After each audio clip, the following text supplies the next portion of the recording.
Have you ever woken up in the middle of the night, feeling like someone is watching you? You open your eyes, and the familiar shapes of your bedroom are lost in a sea of darkness. But then, you see it. A shape that doesn't belong, taller than any man, darker than any shadow. You might call it a trick of the light, your eyes adjusting to the dark. But what if it's not? What if it's something else?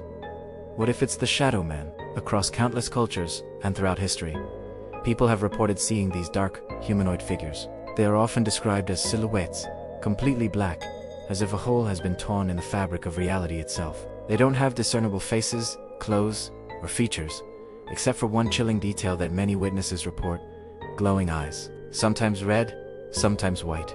They pierce the darkness. And in that moment, you know you are not alone.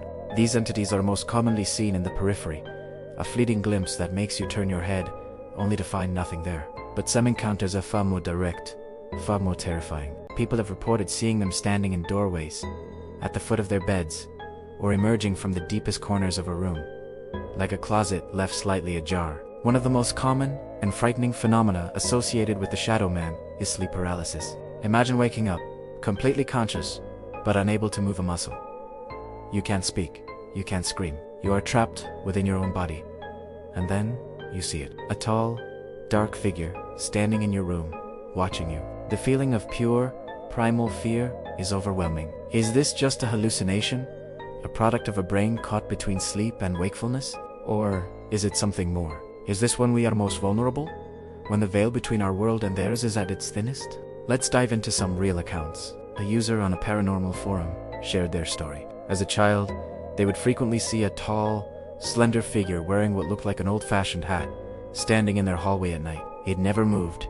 It just stood there, observing. The feeling of dread was so intense, it would keep them awake for hours, staring at the dark hallway, waiting for it to disappear. They called it the Hat Man, a specific type of shadow person reported by many around the world. Another story comes from a woman who moved into an old house. She started noticing things out of the corner of her eye. A flicker of movement, a shadow that seemed to stretch and contort in ways it shouldn't.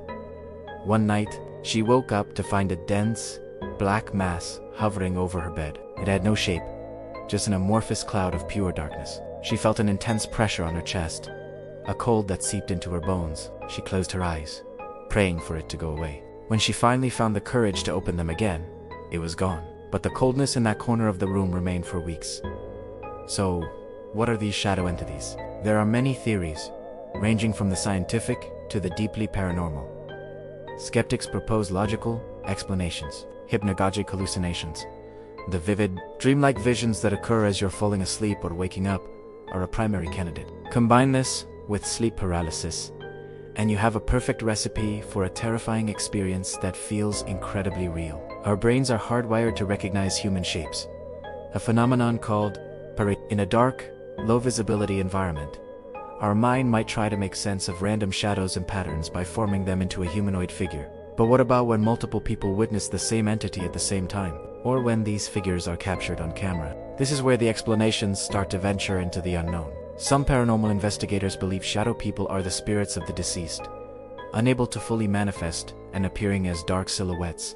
Their presence is often accompanied by a sudden drop in temperature and a feeling of being drained of energy, which aligns with theories that spirits draw energy from their surroundings to appear. Another, more unsettling theory suggests they are not human spirits at all. Some believe them to be interdimensional beings, travelers from another reality that occasionally bleed into ours. In this view, our world is just one of many layers of existence, and sometimes the barriers between these layers weaken, allowing us a glimpse of what lies beyond. These beings might not even be aware of us, or worse, they might be, and their intentions are unknowable. Are they just curious observers, or something more sinister? Then there's the demonic theory. Some religious and spiritual beliefs posit that the Shadow Man is a malevolent entity, a demon or a lower-level dark being that feeds on fear. The feelings of dread, terror, and oppression that almost always accompany a sighting lend weight to this idea. They manifest in the dark, in our most vulnerable moments, to evoke the strongest negative emotions possible, which they then use as a source of energy. This would explain why they so often appear to those who are sleeping or paralyzed with fear. Let's consider the psychology of it. Fear of the dark is one of our most primal instincts. It's a holdover from a time when predators lurked in the night. The Shadow Man is the ultimate personification of that fear. It is the monster in the closet, the bogeyman under the bed. It's the unknown, given form, a faceless, featureless being that embodies everything we're afraid of when the lights go out. It doesn't need a scary face or sharp claws. Its very presence is what terrifies us. The simple, silent act of standing there, watching, is more frightening than any sudden attack. Think about the environment where they appear. Old houses with long histories, dark hallways, cluttered basements, and bedrooms in the dead of night. These are all places that naturally put us on edge. Our senses are heightened, and our imagination runs wild. A creak in the floorboards becomes a footstep. The wind rattling a window becomes a whisper. The Shadow Man might be the ultimate projection of our own anxieties and fears onto the canvas of the dark. But even if we accept a psychological explanation, it doesn't make the experience any less real or terrifying for the person living through it. The terror is genuine.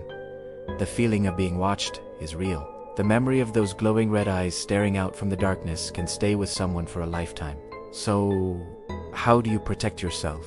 If you believe you are dealing with a paranormal entity, many traditions suggest similar methods. Cleansing the space with sage or incense is a common practice. Invoking a protective prayer or mantra, focusing on positive energy and light, can help create a barrier. Some people claim that confronting the entity, showing that you are not afraid, can cause it to retreat. They say that fear is what gives it power, and by taking that power away, you render it harmless. But if you ever find yourself awake in the dead of night, with that creeping feeling of dread washing over you, and you see a tall, dark figure standing in the corner of your room, try to stay calm.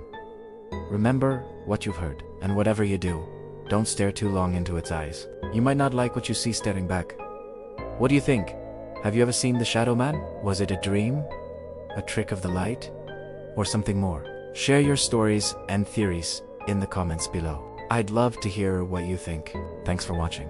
And if you enjoyed this journey into the shadows, be sure to like, subscribe, and hit that notification bell for more unsettling explorations into the unknown. Stay safe, and try to sleep well.